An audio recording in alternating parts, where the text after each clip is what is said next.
one of many young aces on the Cleveland Indians. You brought up a good point. You know, what is it, 2-51? I mean, I think we are last in every category in baseball in 2014, except in last place. Do you believe where we're at? Go that far, but... We're going to win the AL Central. You heard that from Big Bob for the last 2 weeks. We're going to win the Central. No doubt about it. Bob. I no doubt about it. I hope you're right, my man.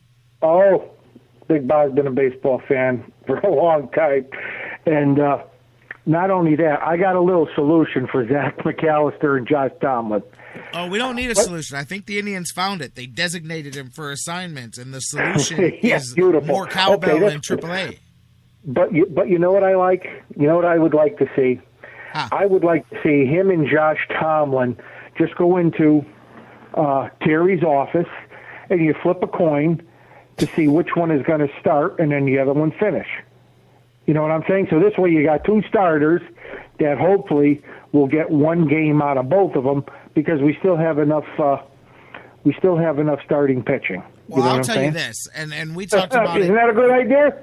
I hear you, but I don't think that's going to be part of the equation because this is up to the Indians. I know it's no. Unfortunately, I know it's not. No, in a good way. I say this in a good way because I think the Indians have their destiny over the next couple of weeks in their hands. If the Indians play well, if the Indians can stay, I'm not talking 5 or 6 back. If the Indians can keep themselves within a game 2, maybe even 3 of the wild card. I mean, just because the trade deadline, the initial deadline has passed. I mean, the Indians can easily make a move or two in this month of August as long as guys pass through waivers. And as we've seen, matter of fact, I saw Ken Rosenthal. He put it out there this morning that tons of players, way more than pass through waivers in the month of August, and it's never an issue unless usually a contender may jump in. Other than that, no. But the Indians have the opportunity to make a trade for a veteran pitcher here, especially because by the end of August, other teams will be out of it. They'll say, okay, we're done chasing the ghost here, and they'll be more willing to make some moves. So don't think that this is the finished roster. And this Mike Brandenberry and I were talking about this last week. I mean, there's still an opportunity. You're not going to get David Price, but you can definitely get yourself a veteran starter. Put him in that rotation down the last, 6 weeks of the season or so. Oh yeah, without a doubt, J-Rock. But the whole thing is, will if they're in it. If they are 5 or 6 or 7 games back, the front office is not going to do that. But if they are where they're at now or closer, if they can keep themselves in striking distance, then I do believe that the front office will grab somebody because it's right there for the taking. Absolutely, and I'll tell you what. By the end of this month, we're going to probably be 6 games, maybe even 7 games over 500. But here's my thing, J-Rock. I don't want to give my farm hands away for a 3, 4, or 5 starter. You know what I mean? Well, I hear you, but if you, what I mean, I don't want to do that. Push. I'm just telling you, I don't think that this if rotation. We're 5 or 6 or 7 games over 500 by the end of August. We're not going to need a starter. We're not even going to need bullpen. The only thing at this time that's going to hurt us is injuries, fluke injuries or whatever. But they may have been helped by injuries this weekend, by the way. I haven't even mentioned that, but I'll talk about that in a second after this call. Nick Swisher, he may have done the Indians a favor by taking himself out there, but you know something? I'm not even going to get down on him. You guys know where I stand with Swisher, Bourne, and all this. Because I all want him to be there. All want him to be there when we get to the World Series. And another thing, I got a shout out to my old man there, Scotty Atchison, 5-0. The old man, baby. The old Pitching man. his little young ass off. Beautiful. I love him. He does not fit the term young Indians. I'll just throw that one at you, big To me, he's young. To me, he's young. But I'll tell you, we're going to be there. Anything else? Anything else? Yeah. I'm really surprised at you guys with Wiggins. How you're jerking that young number one pick around. I'm not doing anything to him. I'm not. We collectively in Cleveland are not doing anything to him. from J.C. Penney's before he even steps on the court. But I hear you. I hear you. You guys are looking for the Cavs to win the NBA championship. With Wiggins, I want them long term.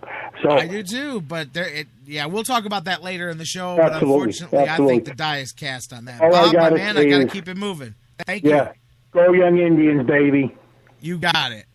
My man, Big Bob. Always appreciate the call. Hey, guys, phone lines are open. Now's your chance if you've been trying to get through. 216-539-7535. The number to call, 216-539-7535. We mentioned there Nick Swisher taking himself out, perhaps. Hey, you know what? Perhaps doing the Indians a favor, but we could beat the Nick Swisher drum, but I mean, every time that we've seen even a little bit of a blip of getting himself back going, it falls right back down. Here again, we're kind of seeing, but from time to time, you'll get, and that's the thing, when you've got he's a professional hitter. I mean, you do have to use that term. What I mean by that is he's done it for a long time. He knows how to go up and put in a bat together, even if most of the time, I'm not saying putting in a bat together is the same as making contact with the ball, by the way. Don't confuse what I'm saying. But he's like the Indians. He is kind of, I don't want to say a total sum up for the Indians this season, but isn't it kind of like what we just said? Every time you're like, man, this team, they're falling out of it. And then they go on a run. They'll win 3 in a row. They'll win 5 out of 6. They'll suck you back into it. And you're like, man, all right, let's go. And then they'll stumble a little bit. And then they'll suck you back into it again. They've done that, and they're doing it right now. And as a matter of fact, somebody sent me, that's why I use that. Somebody sent me that over the weekend. I was done. And they sucked me back in. And I'm like, well, there you go. And so anyway, I got a kick out of that. But Nick Swisher, kind of the same thing, because every time he meanders around 200 and you're like, man, I'm done with this. Well, I mean, me personally, I've been done with this guy. But I mean, most people, like the ones still hanging on, are like, man, I'm done with this guy. And then he'll get it like a game-winning hit, or he'll hit a grand slam to walk it off, or he'll get that hit in the bottom of the ninth. And you're like, all right, Nick Swisher, bro, way to come through. It doesn't forgive, but but the problem is that at least the Indians, they're keeping themselves in contention. He just keeps fighting himself above 200. He gets to 210, 211, sometimes even flirts with 220, and then slips back down towards the Mendoza line. And again, Brohio, man, he's had a good run and a good life, but seriously, it's a lot like what we've talked about, Mike and Jonathan and I on the show, is you knew when you signed Nick Swisher, there was an end game coming. You knew it. And you just thought, or at least the Indians thought, that it would be year 3, hopefully year 4, before you're paying a guy that can't contribute. And I think they knew that was going to be the case. But I think what they severely underestimated was that it had already begun and kind of hit the decline. And I don't think that they realized that they would be in the throes of the decline pretty much throughout the contract. Because I'm sure, Ohio State or not, fan popularity or not, I don't think they would have made that signing had they known they were only going to get one, and it's not even one decent season. It's one really good month at the end of a bad season that made it look better than it was.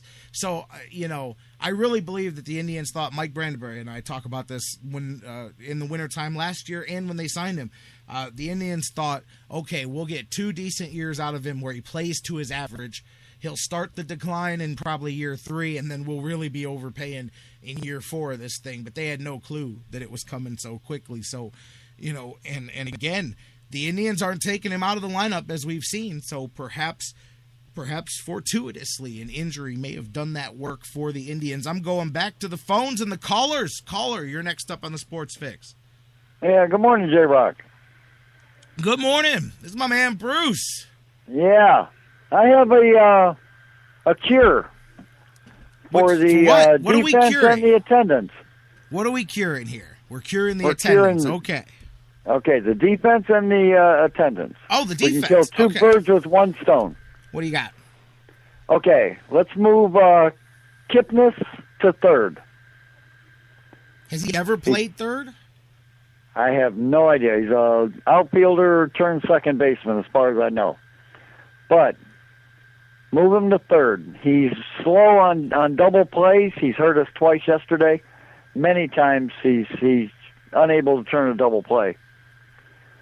So move him to third. You bring Lindor up and put him at short. We have the trade deadline coming up for the waiver trades. Right. Let's get rid of Kipnis, or let's get rid of Chisenhall. That's a perfect trade bait time, since people are kind of high on him at the moment. He's only hit 190 since the night that he hit the 3 homers and got the Texas. So he's only hit 190. So he's not actually killing our lineup. Then other teams know we that trade too. for a veteran second baseman off the waiver list. Is what we're looking for. In the meantime, we can put Aviles over there. Or Ramirez, either one. Well, here's the thing. Looking at what you're saying, I don't know. I would have to make some changes to that. I'm not all about moving a guy to a position he's never played down the stretch. Okay. So if you're going to take Kipnis off, they moved him to first. Let me finish. If you want to take Kipnis off a second, okay, I can give you that. But you would have I would DH him if I wasn't going to play him at second. I wouldn't put him at third. I wouldn't try him there, especially when you've got other guys. You've got Aviles that you can slide over there. You've got other options. If you're going to bring Lindor, and I'm a proponent of bringing Lindor up. I don't believe that a couple of weeks makes the difference. No, I don't either. Whether the Indians do, I think they do. But I've had some people make the argument, you're trying to rush the kid up. And the thing is that he catches up to every level he's at pretty quickly. And so far, he's had a really good run early on. I mean, hey, we're like a week in, but he's had a good run in AAA so far, and it hasn't been too much for him. So, of course, you don't want him to jump. I get it. Like, I would give him at least another week at AAA. I mean, you don't want to jump 2 levels that quick. But then again, certain players you can. As we've seen this year, they haven't been afraid to jump a couple of guys, multiple levels at once. Right, from AA to the majors on some of our bullpen pitchers. Exactly. So, but whatever. That's coming in the next couple of weeks. I just don't know.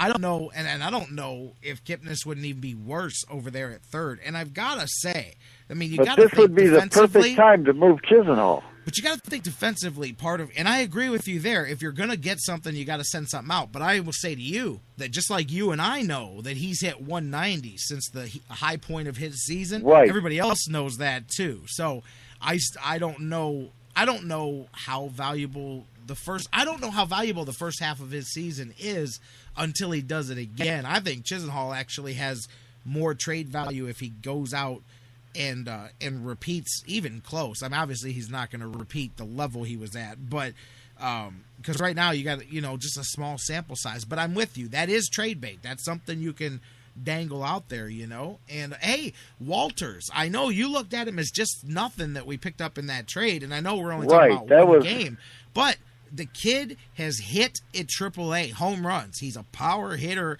at that position, and his first game he had 2 home runs in his first game at AAA. He had a grand slam, I think, and another one. But again, one game, I'm not sitting here saying call the guy up, but I do believe that whether he's an option for you or a trade piece, I think that there's a reason that they picked him up, and it wasn't just for no reason. There's a reason that they got him, whether it's to drive competition for Lindor, which is possible, because that, hey, as much as I love Lindor, you never know when a kid's attitude, I don't think it's him. He is as down to earth as can be, but we've all seen down to earth guys lose their sense of compass in the course of their career. But I think so some of Walters maybe to push him and say, hey, look, you've got a couple of guys right on your nipping at your heels that if you don't work out, we have other prospects here. It's not just Lindor or bust at shortstop, which may drive him. But I think not only that, I think that there's value. I mentioned it on the show. The Indians, that trade that got Trevor Bauer here is the perfect example of how they talk to different teams about trading Asdrubal Cabrera. and ended up making a trade and putting two teams together that needed things and never even parted ways with their own shortstop. They found one from one club that another team wanted, and they said, okay, well, what if we do a 3-team deal? And he sends this shortstop to you, and you send this pitcher to us, and blah, blah, blah.